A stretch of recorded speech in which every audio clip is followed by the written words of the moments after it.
Welcome in to the 48 Minutes podcast on Believe, presented by Bet Online. I'm Ross Geiger, joined alongside Bruce Bernstein of Pure Hoops Media and World B, Michael Freer.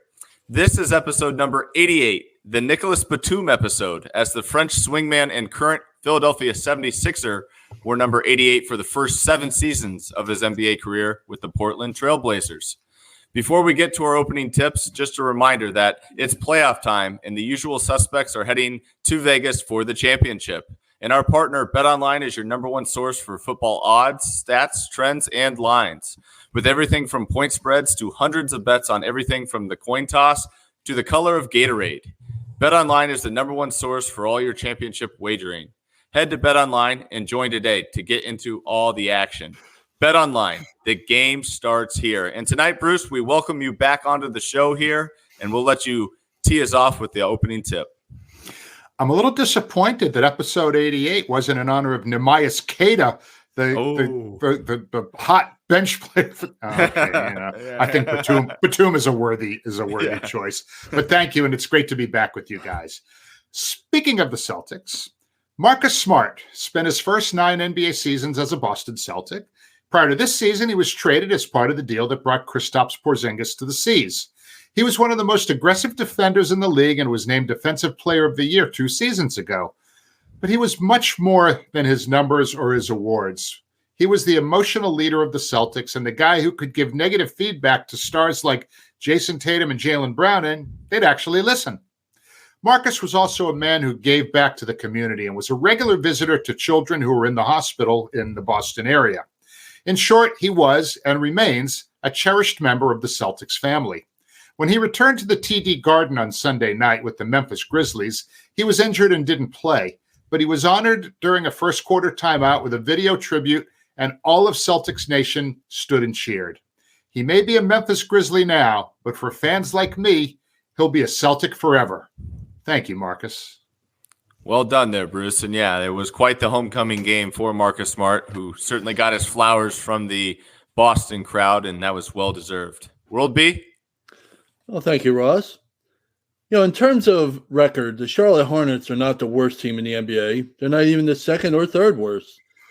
But a little more than midway through this season, it's pretty clear there's no franchise that has been a bigger embarrassment in the league right now than the Charlotte Hornets. On the court, they're not just losing games anymore. They're barely putting up a fight. In 2 of the last 4 games entering Monday, they found themselves down by 20 or more points after the first quarter. Now, the issues aren't all their own doing. After all, their best player, LaMelo Ball, has only played in 7 games since late November because of injuries. But on the other hand, it wasn't the Hornets. It was the Hornets who decided to give Ball a max extension contract last summer, despite his history of injuries. But the list of front office poor decisions seems to be growing on a daily basis. This is a franchise, after all, that fired Steve Clifford after 8 seasons, or fired him 8 seasons ago, brought in James Borrego, and when he led the Hornets to their first winning season in 6 seasons, fired him. And after searching through some coaches, they eventually settled on Steve Clifford. So as the trade deadline approaches, expect the Hornets to be mentioned prominently as they attempt to unload the multitude of mistakes onto someone else. But until this franchise comes up with a legitimate game plan, and that begins from the top on down, the embarrassment that will likely continue for the Charlotte Hornets. It pains me to hear you say all that, World B, because you usually are our optimistic Charlotte Hornets fan entering the season. And I thought they'd make at least a play-in this year in the preseason. Yeah. Boy, when we go back and look at our things we got wrong at the end of the year recap, this will probably be numero uno. Yeah, well, one of many, I should say. I think we can all expect a lot of change in Buzz City this offseason, and change is certainly needed. So well stated there in your opening tip. As for mine, we had quite the unique announcement this past weekend as the new head coach of the Milwaukee Bucks, Doc Rivers, now 1-2 on the season with the Bucks, was named the head coach of the Eastern Conference All-Stars in the NBA All-Star Game this year in Indianapolis due to a little-known and quirky rule. There's an NBA rule in place that the head coach of the team with the best record in the respective conference can't coach the All-Star game 2 seasons in a row, which in this case makes Joe Mazzulla of the Boston Celtics ineligible. That means the head coach of the Milwaukee Bucks, who have the second best record in the conference at 33-17, gets the honor.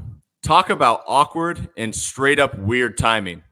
Thankfully, after the announcement was made, it was great knowing Doc Rivers found this announcement just as mind-boggling as the rest of us. He stated, "That is ridiculously bad. It really is." And he went on to say that he thinks there should be a rule that another top coach in the East gets the honor. But rest assured, Doc is taking the classy approach and making the best of this awkward situation, with plans to give the All-Star coaching money and the All-Star ring to Adrian Griffin. It was also later reported that Doc's newly hired assistants will not be joining him on the bench for the game, so that the honor and recognition goes to the Bucks assistant coaches who've worked hard all season for the team and make sure they get a well-deserved opportunity and All-Star experience that they've earned. So despite the awkward timing and weird news, I tip my cap to Doc Rivers, who's handled this situation the best way possible. Do you guys have any further thoughts into kind of this awkward timing and announcement with the All-Star game? I'm not at all surprised that Doc handled things that way, with class and with sympathy and empathy, not only for the assistant coaches that this is a big deal for, but also for Adrian Griffin, who, you know, kind of got a raw deal in this whole, having a great winning percentage and losing his job. So bravo, Doc. I'm not at all surprised you were so classy. No doubt about that. So let's go ahead and get to our first quarter now, and let's discuss the All-Star subs and snubs. We'll stick along the lines of the All-Star announcements, and as the All-Star teams in each conference were announced last week.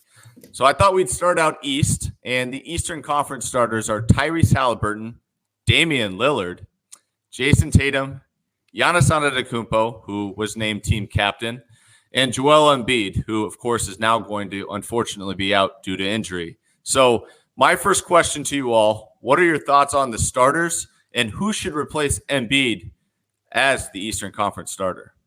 Bruce? Well, I thought, look, I would probably go, you have to kind of go big for big here. So I would probably put Kristaps Porzingis in there instead of Embiid. World B? I think that isn't a bad option here. I would probably. I think there are some choices out there in the East that should get in that we'll talk about with that. But yeah, I don't have necessarily a problem with that one. I don't think in this day and age of the All-Star game, you have to necessarily go big to match up with big. If you have somebody besides, somebody you think belongs in there at the guard position instead of Randle, that I'd be fine with that too. Gotcha. Well, let's go ahead and get to those Eastern Conference reserves, and we can open this up to a broader conversation here. The East reserves are Bam Adebayo, Paolo Banchero, Jaylen Brown, Jalen Brunson, Donovan Mitchell, Tyrese Maxey, and Julius Randle, who is also going to be out, unfortunately, due to injury. So as far as these reserves are concerned, my first question to you both, I think it's the big jarring one in the Eastern Conference is Damian Lillard as a starter over Jalen Brunson. And World B, I'll start with you on your thoughts on that. Well, from a performance standpoint, it'd be a no-brainer. Brunson deserves to get in before Damian Lillard. Lillard's just not having that great of a season. This is a popularity thing. I've in any sport, I've never really had a problem with the fan voting. It sometimes borders on the absurd. I get it. This isn't the most ideal choice, but it's not absurd or whatever. So I don't necessarily have a problem as much as I'd like to see my man Brunson get a start or be the starter. I wasn't that upset over it because the fans voted for it. That's the way it works. It's perfectly fine with that. Bruce? I was actually pretty comfortable with the reserve choices. I know Trae Young, is getting some, votes for having been snubbed. But here's the thing about Trae Young. He's got great numbers, but is he more deserving to be named than Jalen Brunson, Tyrese Maxey, or Donovan Mitchell? I say no. I would take all three of those guys over Trae Young. Agreed. The Randle replacement, in my mind, should be Jarrett Allen, who's having a great year for Cleveland. And so with Porzingis and Allen, it's two bigs for two bigs there. And I think as they should replace bigs with bigs. Otherwise, if you put Trae Young in there instead of Julius Randle, that's a detriment to the East's chances to compete in rebounding in the game. Yeah, I will say this: I'm one of the guys. I think Trae Young should be in there. He's having a fantastic season. He's not just having a good season; he's having a great season. If you look, he's got 17 games this year with at least 25 points and 10 assists. Only Luka has those kind of games. So he's averaging 27 and 10 for the season. I would put him in before Jaylen Brown. I don't know why Jaylen Brown's having a good year. It's not the crime of the century that he's on there, but I do think there are more deserving choices. I understand why he's on there. He's got good numbers, and the Celtics are where they are. And the feeling probably is among coaches that the Celtics deserve to have two or even three if we're going to add in Porzingis, and that's fine. But I think Trae Young deserves to get in this season more than a guy like Jaylen Brown. We've asked these guys or Trae Young to play better defense. He doesn't play defense. He's just offensive. He's got career high in steals this season, 1.5 steals to go along with his other numbers. So, I understand the need for the Celtics to be in there. I get that. They deserve to have be given consideration over others because of their record. I just think, player to player, I think Trae Young's having a better year. Trae Young his numbers speak for themselves, but I think what's really hurt Trae Young's chances for the All-Star game this year is the Atlanta Hawks haven't been playing that much better until here recently. A lot of this voting took place weeks ago, and until recently, they hadn't really been hot. They've been on a great stretch here lately, beating some good teams on their own home floor. But I just think record-wise, I got to go with Jaylen Brown, who's played a huge part in the Boston Celtics being atop the Eastern Conference. But just to spice things, it's nice when you have a Jason Tatum to go to, a Derek White to go to, and a Kristaps Porzingis to go to. That helps your case. Brown is obviously one of the big guys in that group, and it's a fair thing to say because Trae Young has Murray with him, and it's not helping either one's case these days. So I understand it, and that's a legitimate case. I just personally, and I'm a guy who's been down in Trae Young for most of his career. I'm one of those guys that thinks he shoots too much, he takes terrible shots, blah blah blah. But the numbers are the numbers. I think he deserves it. And just to spice some things up here a bit, obviously Paolo Banchero, World B's guy, made it last year's Rookie of the Year. My replacement is actually the Rookie of the Year 2 years ago, and that is Scottie Barnes. And hear me out on this with Scottie.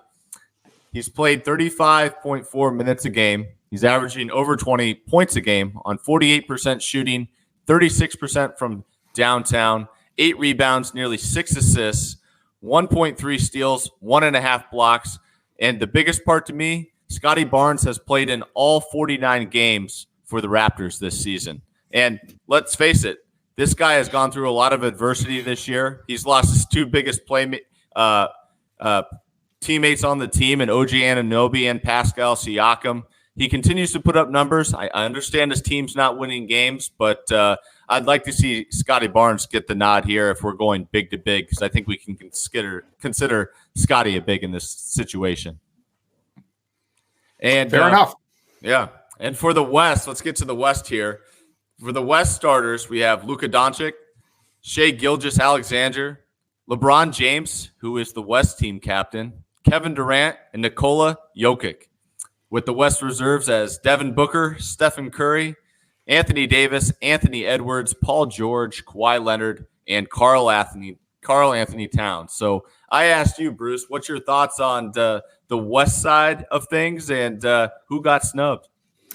Well, Again, I'm pretty satisfied with the reserves, although there is one glaring snub, in my opinion, out west. Karl-Anthony Towns, in spite of having that 60-plus point game a few weeks ago, is not having a better year than Domantas Sabonis, who leads the NBA in rebounds, averages just under 20, and 8 assists. I'd also give some love to Alpi Şengün of Houston, who's at 21.6, 9.3 boards, and 5.1 assists. But he's not getting in there. Even if there's an injured player, I mean, it's going to be Sabonis before him. But I thought Karl-Anthony Towns, didn't love that one. I mean, he's having a good year. He's been healthy, and the team obviously is very good. But that, to me, Sabonis being a snub, to me, was kind of a no-brainer. And on Monday night, he's putting up numbers against Cleveland in a game that they're getting smoked in. 12 points, 19 rebounds, and 15 assists. But Cleveland's going to win that game easily. And World B, I'm also with Sabonis on this one. He's averaging nearly 20 points a game on 62% shooting, 43% from downtown. I know that's limited action from behind the line, but still a nice percentage there. 13 rebounds, 8 assists, and has played in all 48 games for the Kings this season. So I asked you've been the one that's been most vocal about games played this year and bringing up some of those scenarios. How much do you think for all-star replacements should games played be considered? Should we be rewarding guys that have played in all their games? I don't necessarily think a games played is a prerequisite for the all-star. I remember a year ago, at this point in the season, I was trying to figure out why Anthony Davis wasn't an all-star, even though he played in a limited number of games, but I still thought he was one of the 12 best players in the West. So I don't necessarily think it's a good stat to have. I think durability is a good stat to fall back on. I don't think it should be a determining factor necessarily if you're deciding between player A and player B. I do find it pretty unusual for the same reason we want to honor the Celtics and in this case the Timberwolves for their success by having multiple all-stars, that somehow the Sacramento Kings don't have one. I mean, if you're going to follow that path, you should try and do it for everybody. But personally, I don't have a problem with Sabonis making the team. If you want to call him a snub, I think his teammate De'Aaron Fox should be the one from the Kings to actually go. And if it means replacing, I know we're talking about, I don't have the problem with the bigs and replacing with bigs just because it's the All-Star game, and until the last quarter, nobody really cares in terms of competition. It's the 100 3-pointers anyway. I think De'Aaron Fox is the leader in that team. I think he's putting up ridiculously great numbers again.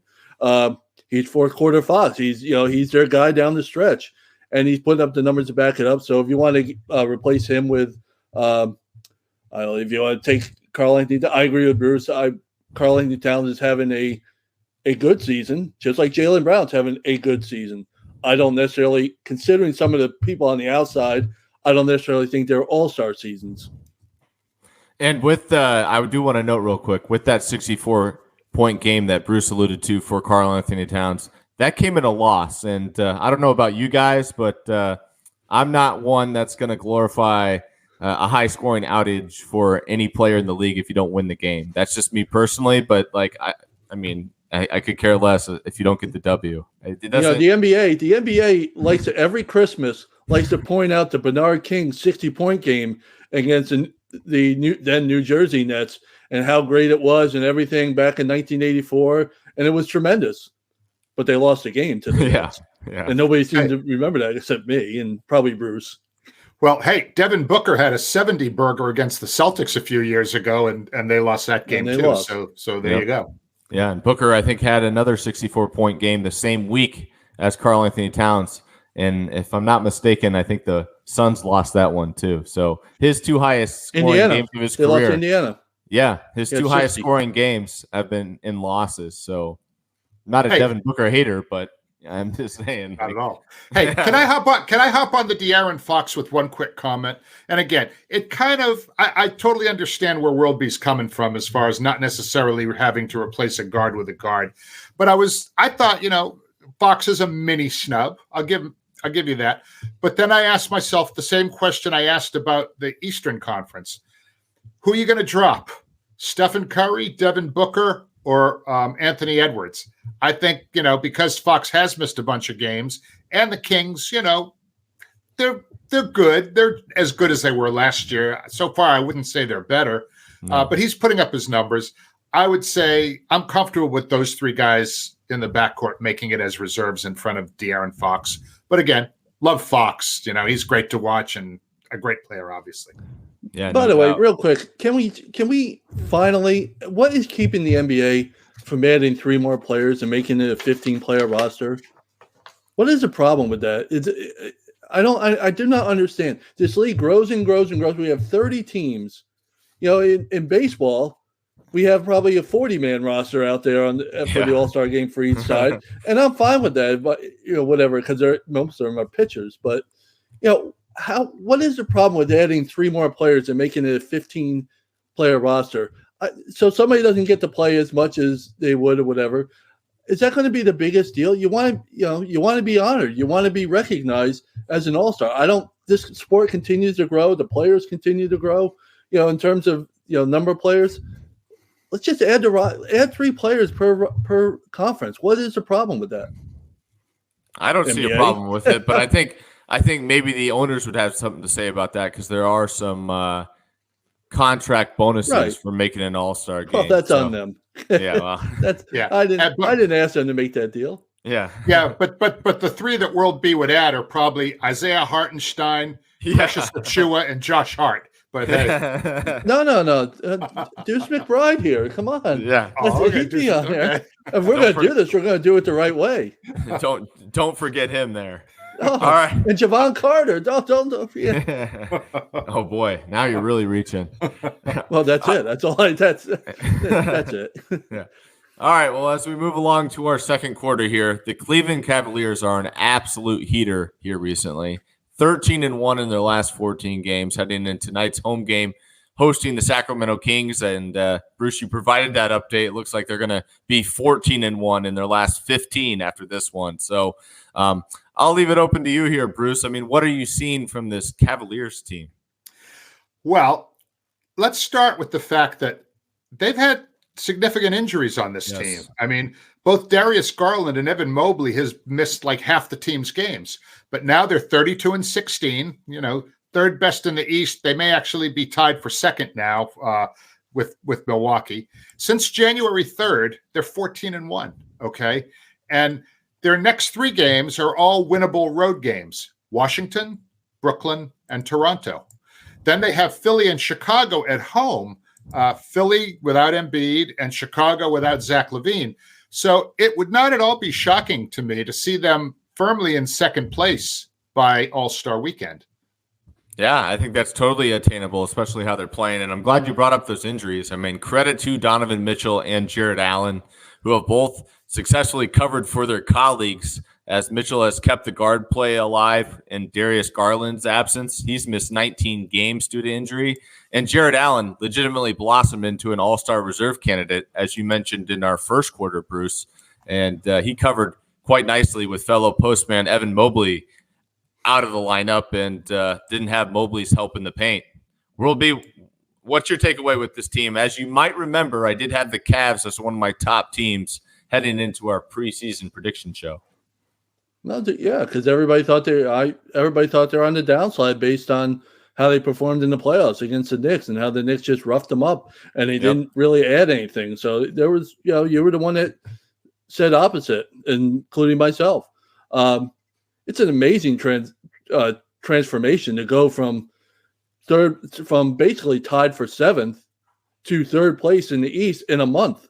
Yep. I mean, that's a really hard thing to do in the NBA. It's not as hard as say in baseball where you play every day. This is you play half as many games, and to make up that much ground in a conference that has gotten really difficult, really competitive of late in that 3-6 area, 3-7 area is really impressive. I mean, since the beginning of January, top 5 in offense efficiency, top 5 or number 1 in defensive efficiency.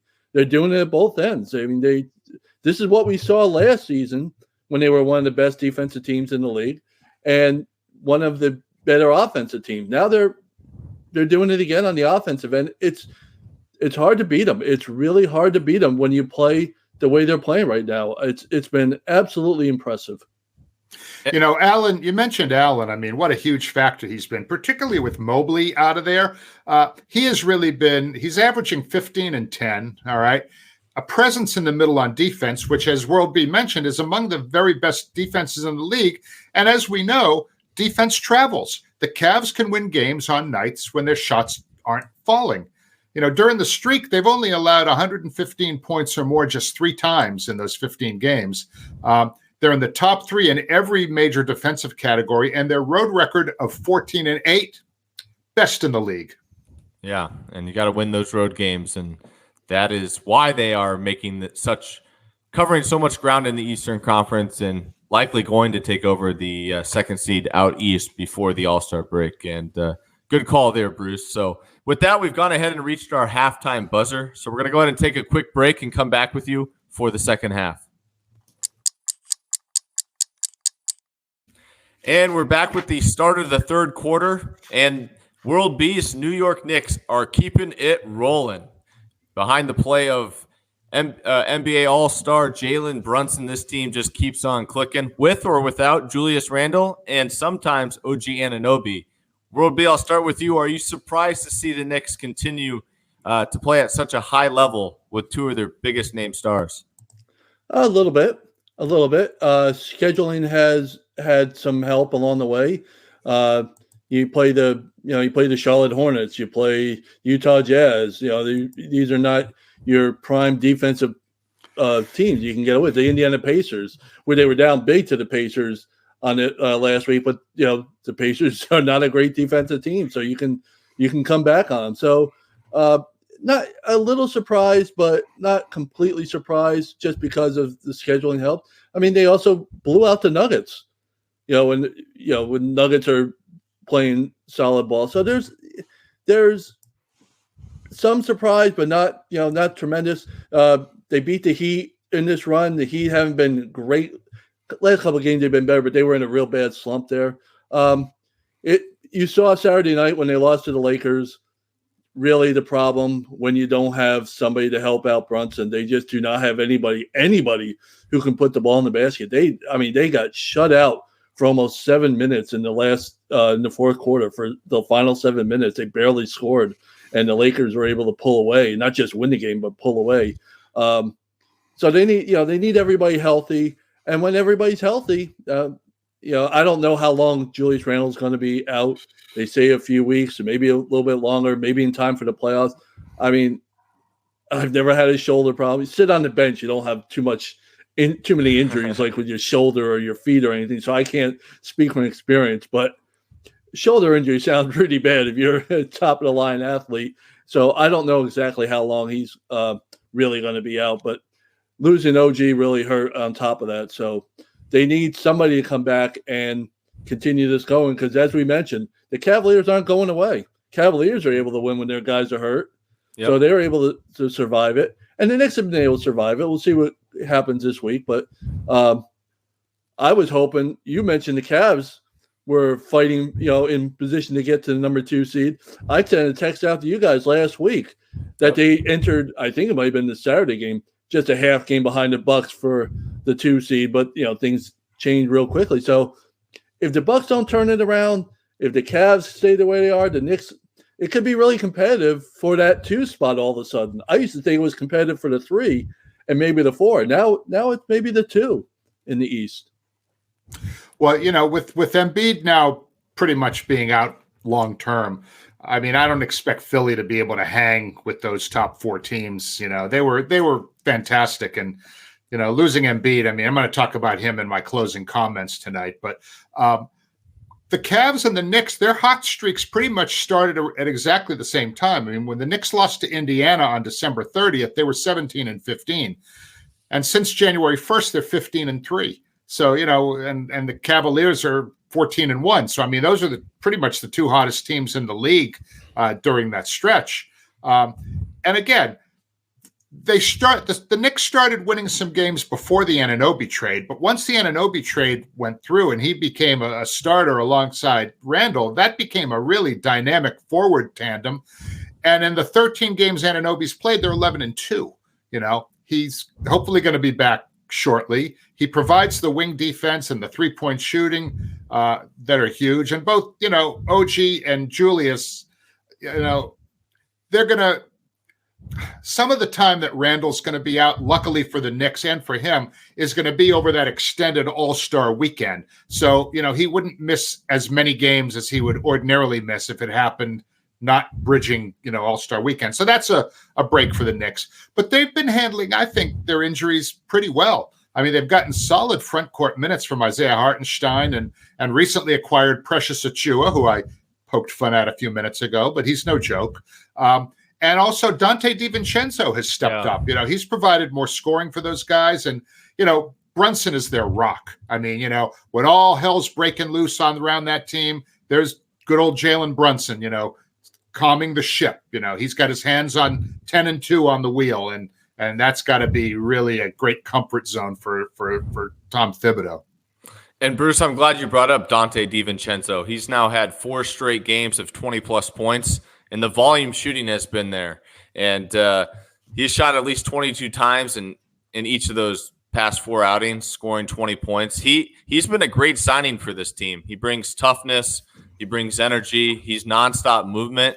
And he offers a lot of the things offensively that, of course, Josh Hart doesn't have. So I think he's been a perfect complement to Jalen Brunson, someone he's certainly familiar with from their playing days at Villanova. And he's been a huge lift for this Knicks team, especially in OG's absence. By the way, wouldn't he look good right now staying in Golden State? I'm wondering what the Warriors are thinking right now with their issues. This is another year they let somebody that they should have kept go. 2 years ago they had to go out and trade for Gary Payton. Junior to get back, after they let him go. They had to make a trade to get him back. This time it's, they let Donte Di Vicenzo go. And actually, you're absolutely right about him. He's been a rock for them of late. It was the fact that he couldn't get the ball in the basket on Saturday night that was a real problem. He needed other scoring. He just didn't have it in the fourth quarter, which was really unusual because he's been so great for them. Not just good, he's been great for them over the last couple of weeks. Yeah, well, maybe the Warriors can trade back for Donte Di Vicenzo, and I mean, who better in New York than Draymond Green? Wouldn't that be fun? Oh, that'd be a hoot. Hey, it's funny. Draymond Green, they do not need, because one of the things the Knicks have been outstanding at, they're a great rebounding team. Yeah. I mean, they're leading the league in rebound differential. Okay, so when they finish a defensive set with a stop, they control the boards. Some teams, they'll make a great defensive stand and then they'll give up an offensive rebound and then the team's going to get 2 points or whatever. The Knicks rarely let that happen. And again, another similarity with Cleveland, their defense travels. Okay, they can win on nights they're not hitting. They got Jalen Brunson. Cleveland's got Donovan Mitchell. Similar roles for the two guys. Great defensive teams for both. Last year, the playoff series wasn't really that competitive. The Knicks smoked them, but it's not entirely, impossible that they won't meet again in the playoffs this year. And if they do, that's going to be a good series. That's going to be two teams that are just grinding it out, and it'll be like 90s basketball all over again. Bruce, you brought up a good point about earlier about Hartenstein. People forget he was their guy coming off the bench for them. They lost Mitchell Robinson, the key to their rebounding and their defense. They lost him about about 6 weeks ago, and probably for the season with a foot surgery and stuff. So they had to give him extended minutes, and he's been really solid. Although I gotta believe he leads the league in missed shots at the basket. It's just, as a fan, it drives me up a wall. He's done such a good job, and he misses the bunnies all the time. But yeah, they're really thin up front, and he's been great for them. But they really, he was supposed to be a key reserve. He's now suddenly a key guy in their starting lineup. Yeah, no doubt about that. And as we get to our fourth quarter here, the trade deadline is actually this Thursday at 3 p.m. Eastern, to be exact with you guys. And bigger names like OG Anunoby of the Knicks, Pascal Siakam moving on to Indiana, and Steven Adams recently traded as well. What else might be on the horizon, Bruce? Are there any names or teams you got your eye on? The Chicago Bulls, in my opinion, look, Zach LaVine looked like someone who might be traded before the deadline, but that season-ending injury means he probably won't be traded, nor will he be able to help the Bulls make anything in the way of a playoff push. He also has 3 more years at $138 million left on his deal, so moving him won't be easy. If I were Arturas Karnisovas, the head of operations and general manager of the Bulls, I would say everyone except for Kobe White and Ayo Dosunmu should be available. That includes DeMar DeRozan. That includes Alex Caruso, who I hear they want to keep, and that includes Nick Vucevic. Those guys could be helpful for teams that are maybe close. I mean, look, a team like Oklahoma City has, like tons of draft picks. Could any of those guys bolster Oklahoma City a little bit? I would say, veteran guys on a younger team, any one of those 3 could probably be helpful to OKC if Sam Presti wants to make a move like that. But yeah, I think Karnisovas and the Bulls need to kind of, call it quits for this season and look to the future. And that means being sellers at the trade deadline. I would agree with you, Bruce. And I think the one guy I can almost guarantee gets traded is Andre Drummond. I've heard the Caruso rumors staying put. Those were bigger names that would maybe complicate things with DeMar DeRozan or Vucevic. But I think Andre Drummond's had a heck of a season for the Bulls coming off that bench. Could be very serviceable elsewhere for the rest of this season. And I just think with this Bulls team, they should blow it up, but I think we'll at least see Andre Drummond on the move. World B, do you have any team in particular that you're keeping an eye on or a player? Well, I think from a player standpoint, I think I agree with you. I think Andre Drummond will go. Somebody's going to want that guy on the boards. One surprising name that is worth keeping an eye on, to me, I don't know if anything's going to happen, Buddy Hield down in Atlanta. It looks as though he's been losing minutes. Now he's fallen out of the rotation. I think he only played about 12 minutes the other night. Indiana, right? Not yes. Atlanta. Indiana. I'm sorry, Indiana. I'm sorry if I said Atlanta. I meant the Pacers. So I'm wondering if he's got an expiring contract, I believe, and I'm wondering personally, down here, I would love to see him fit in Orlando somehow. If they could work out a deal there because they need shooting desperately. And this is a shooter's league, and they're outside of Steph Curry. Nobody shoots more than Buddy Hield. So if he's not going to work out in Indiana for whatever reason, I don't know why. If it's true and he's fallen out of favor, out of rotation, and they might be looking for him at the deadline, absolutely. I'd love to see him in Orlando. The other thing I would say is, as I mentioned in my opening, I think Charlotte's going to try and unload everybody they can. Now, who wants a Charlotte Hornet? I don't know. The Heat took Rozier, and I can't say they got to be over the top thrilled with that return right now. He's been struggling since he got there. And as you mentioned, the Bulls. We've been talking about the Bulls for the whole season. When's DeRozan going to get dealt? When's Zach LaVine going to get dealt? Obviously not now, but any of those guys. So yeah, those are the 2 teams I think will be gutting their roster if they can. Yeah, I got my eyes on the Hornets as well. Miles Bridges in particular, he signed a pretty team-friendly deal to come back after his off-the-court troubles. I think he's $7 million on the books. He's been playing some phenomenal basketball for Buzz City here recently. Had another 30-point game as of taping here on Monday night.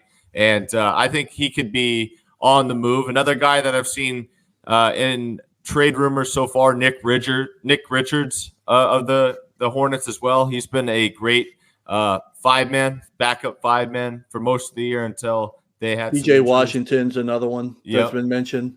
Yep. Gordon Hayward, but I think the only people mention Gordon Hayward are people in Charlotte trying to get his name out there. I don't think anybody's beating down the door to try and get, but they would love to see him go. Yeah. He's just not healthy. He's just not healthy. I mean, that's the biggest detriment. His contract is his contract, but he's just not. How can you trade for him when you don't know if he'll play half of the games? Yep. And the other team that they entertain me so much, the Detroit Pistons. What are they going to do? Are they going to try to put together a team to win 20 more games this year and add some looking to fill some holes on some of those weaknesses, or are they finally going to, cut this roster a little bit and get what they can for guys like Alec Burks? I think he's a perfect guy that should be traded at the deadline, but knowing the Pistons, they'll probably hold on to him because he's playing so well and he's keeping us in games. I mean, they just see – I don't know what they're doing over there. Can I say this? I saw him the other night against the Magic because I was watching the Magic Sunday afternoon, and you're right.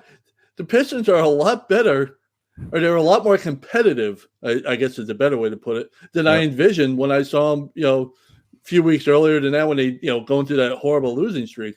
Now, they didn't win. In fact, I think they lost by double digits in the end because they just didn't have the talent. But I give the Pistons credit. Those guys are on the court. They're still playing hard. They're still putting an effort in there. Most of them are young, so there's reason to. Bogdanovich, another guy that, what's he still doing in Detroit? What's he still doing there? He's their best shooter. Why do you need that if you're not going to win more than 6 or 7 games? But you see, they have a young core there that is pretty talented, and there's something to be said for trying to have those guys get used to winning some games, because guys can get beaten down mentally and develop bad habits when all they ever do is lose in spite of their talent. And while Monty Williams is the kind of coach who probably would, do a good job in not letting that happen, I think Detroit should try to keep winning. But again, with Burks, he's on an expiring deal. He's not going to be there next year. So, he's essentially a rental. And I think you could definitely get a second-round draft pick for him. I mean, and again, the Knicks would love to have a guy like that. Boston would love to have a guy like that. Same with Bogdanovich. I mean, those two teams could both use a guy like Bojan Bogdanovich. One of the things that Marc Stein wrote about in his Substack that I thought we might want to talk about is a rumor about maybe Milwaukee moving on from Bobby Portis and replacing him with Grant Williams. In other words, a Dallas-Milwaukee trade. Now, Grant Williams, in his years with Boston, always did a good job guarding Giannis because he could body him. So he will give them a certain toughness on defense if they were to make that move. But Ross, I know that you have reasons that you would not want to see Bobby Portis leaving Milwaukee. Yeah, my biggest concern there is, number one, he is the off-the-bench spark plug, fan favorite for the Milwaukee Bucks. And just looking at that 5-man position, if you get rid of Bobby Portis, what are you going to do when games Brook Lopez either needs a breather or needs rest and is not playing? I mean, Bobby Portis fills that 5-hole for them quite well, and I'm not a huge fan of the idea of Giannis having to play a lot of minutes defensively as a 5. I think that could really open him up to some foul trouble, and if he picks up early fouls on the defensive end, then obviously he's got to tone it down offensively, where he's been lethal with Damian Lillard this season. So if I'm the Milwaukee Bucks, I would go ahead and roll the dice. Hopefully PJ Tucker gets bought out, or you could make a trade for much cheaper than getting rid of a guy like Portis for Grant Williams. By the way, speak real quick here.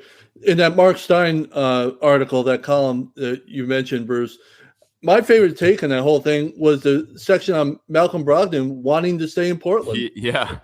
Perfect to what you said about Detroit. They're building with their young guys. They have, some talented players there, and maybe you want to keep some veterans to show them how to do it.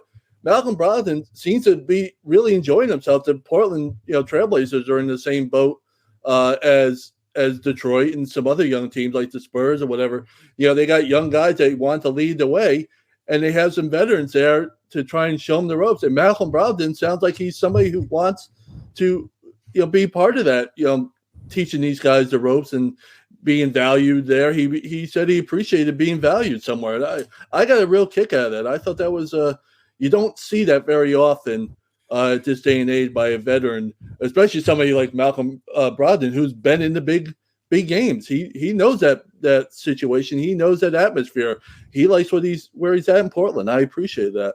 I think Stein said that he has one more year on his deal and he's probably looking for an extension. But look, one of the things about a guy like Brogdon, the guy that really needs to develop on that team is Scoot Henderson.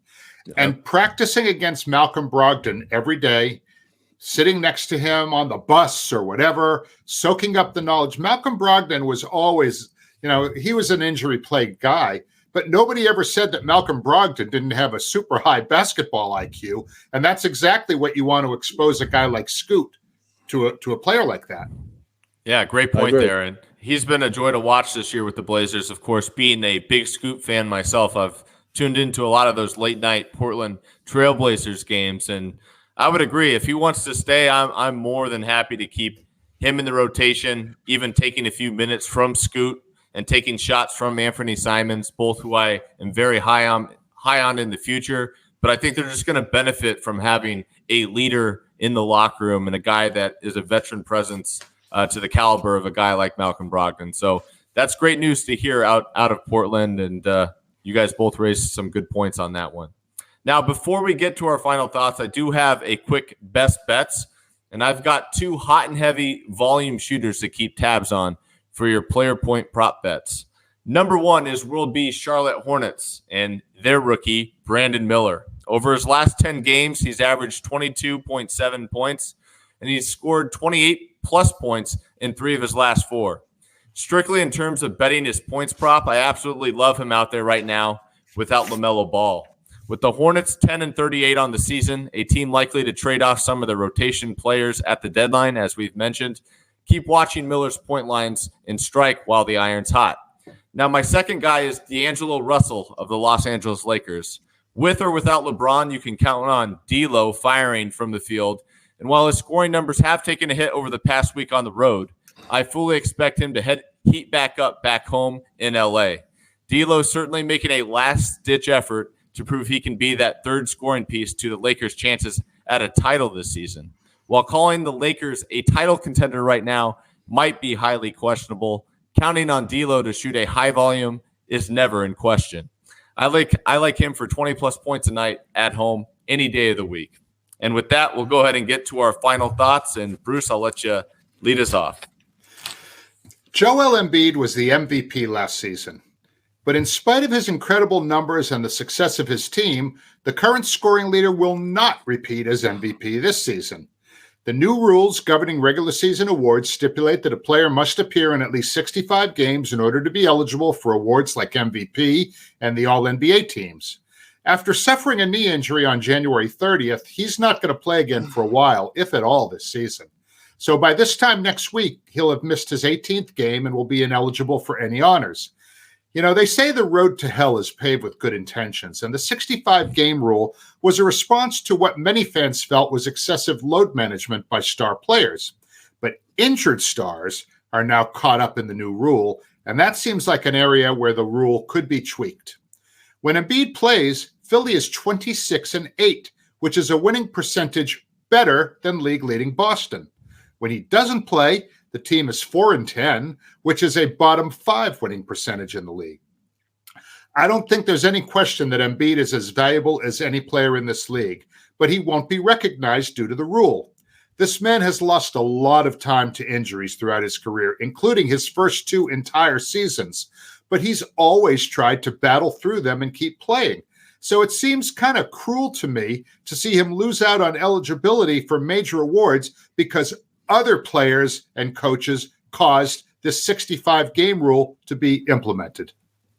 Yeah, this is a question for conversation later on this offseason, what we're going to do with players that at least undergo injury, right? I mean, I think the biggest thing is you could say someone's injured, they're really not injured, and maybe kind of cheat the rules a little bit. But when a guy is having a procedure done like this, I think we should certainly account for that and keep them in the conversation. I don't think they should just be absolutely eliminated. So great points there, Bruce. World B?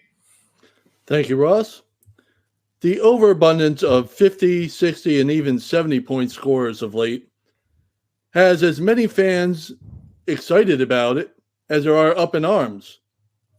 But instead of appreciating the greatness of these players and the impressive skills it takes to put up these kind of numbers, some fans are choosing to use this as a symbol for all that is wrong with the league. My connection with the NBA goes back to the late 70s, and as a lifelong Knicks fan, I have vivid memories of the success they had in the 90s when they were one of the elite teams in the league for a decade. That team was built on defense, the type of defense that would be the catalyst for the rule changes we see in this current era. Changes that have elevated offenses to a level this league has never seen. But calling for any significant rule changes to rein in the scoring could end up doing more harm than good for this sport. Yes, the referees could call a tighter game in some spots and even be more consistent with their officiating. That could help. But things like extending the three-point line or other physical changes to the court that we've heard about over the years, including elevating the rim. You remember the 11-foot rim and all that silliness. That's only going to alienate a fan base and a generation that loves this game the way it is right now. This form of NBA basketball may not work for people of my generation anymore, but there's still no need to make any dramatic rule changes in this game. Just enjoy and appreciate what we're seeing these guys do in the moment. It's really unprecedented. It really is. I'm glad you said that, World B, because I think for where we're leading here in the league with our entertainment content, things of that nature, where the world's going with TikTok and Twitter and things of that nature, I think this scoring is only helping market the game and all the talent we have in the game. So I couldn't agree with you anymore with what you just had to say. As for my final thought, I actually have an announcement, but I'm going to start with a question to all our listeners out there. Did you ever wish you could join us for a live game, possibly ask us questions, join in on our fun conversations, and get more 48 minutes content? Well, you're all in luck, as we have an exciting new opportunity, and I have an announcement. We are joining Playback TV at least once a week for the rest of the NBA season, and we will be bringing you live-streamed NBA games and content on Playback TV on our brand new stream called 48 Minutes Live. Not only can anyone join in the fun listening in and interacting with us, but Playback TV also has a direct partnership with the NBA, which allows you to plug in your NBA League Pass subscription to watch along with us. And for all of you that might not have purchased NBA League Pass this season, we will have 20 VIP league game passes to hand out on each of our live streams. So each game, 20 lucky members of the 48 Minutes Live broadcast will be hooked up with NBA League Pass for the evening to watch all the action with us. Playback TV is free to join, so please head to their website at www.playback.tv or simply download the playback.tv mobile app on your smartphone or tablet device to be sure you're set to join us for 48 Minutes Live. Fellas, I'm excited. What about you guys? Oh, it's going to be very, very cool. I mean, you know, the three of us first got together back in the Colorcast days where, you know, I found Ross and we found World B, and, you know, that's how this group came together. So I think for us to be able to work with an official NBA partner where those of you who want to join us live will actually get the benefit of having League Pass for games, even if you aren't paying for League Pass. So it's a great opportunity for you to catch some out-of-market games and engage with us. And we couldn't be more excited. And, you know, once we kind of get our feet with this thing a little bit, I'm sure we'll have some variations where we maybe can get some of you to tell us what games you would like to join us for. And again, provided our scheduling, you know, personal individual schedules will work, I'm sure we'll try to accommodate people who want to pick a game and just, you know, jump in with us, right, World B? Absolutely. I mean, interacting with a live audience is the next step for our, you know, for this group here in our show. And it would seem to me this is a perfect opportunity. I'm looking forward to it tremendously. Like I said, it's another evolution in our show, and taking it live every, you know, once a week is going to be a great experience. And if it works out well, why, you know, maybe we can work it out even longer, you know, more games or whatever the case may be. But, you know, for right now, I'm very excited about the opportunity. I know, you know, we all are. We've discussed it since you know, news came out about it. Yeah, and for all the Colorcast OGs out there, maybe you might have missed my NBA same-game parlays where we track them live during the game. Well, you're in luck because I'm bringing those back, and we're going to be tracking those things throughout the game. So get ready for those as well. I hope you are as excited as we are. Again, playback.tv. You can Google it. Make sure that you join. It's free to join. You can join the 48 Minutes Live stream room. And when we go live, you will be notified. We will definitely keep you posted on our first debut game later on this week. But really excited about that. And for this edition of the 48 Minutes podcast, that will be all. So thanks for tuning in. We'll be back with you next week to be sure you're up to date in 48 on all things around the association. Take care, everybody.